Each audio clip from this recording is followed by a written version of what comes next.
प्रेरक कहानी। एक सत्संग। ऐसा भी एक सेठ और सेठानी रोज सत्संग में जाते थे। सेठ जी के एक घर एक पिंजरे में तोता पाला हुआ था। तोता एक दिन पूछता है कि सेठ जी आप रोज कहाँ जाते हैं। सेठ जी बोले कि सत्संग में ज्ञान सुनने जाते हैं।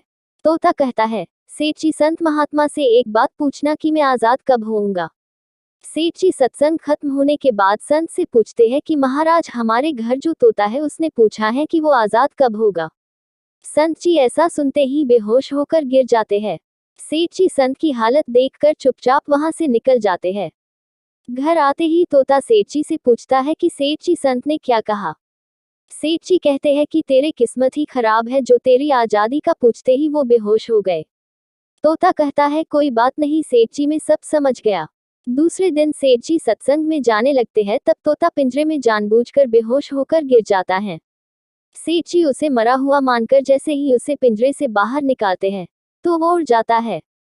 सत्संग जाते ही संत सेठ जी को पूछते हैं कि कल आप उस तोते के बारे में पूछ रहे थे ना, अब वो कहाँ है।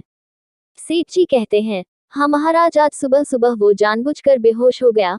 मैंने देखा कि वो मर गया है इसलिए मैंने उसे जैसे ही बाहर निकाला तो वो उड़ गया।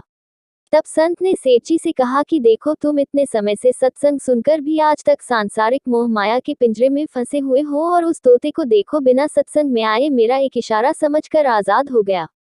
इस कहानी से तात्पर्य ये है कि हम सत्संग में तो जाते हैं, ज्ञान की बातें करते हैं या सुनते भी हैं, पर हमारा मन हमेशा सांसारिक बातों में ही उलझा रहता है।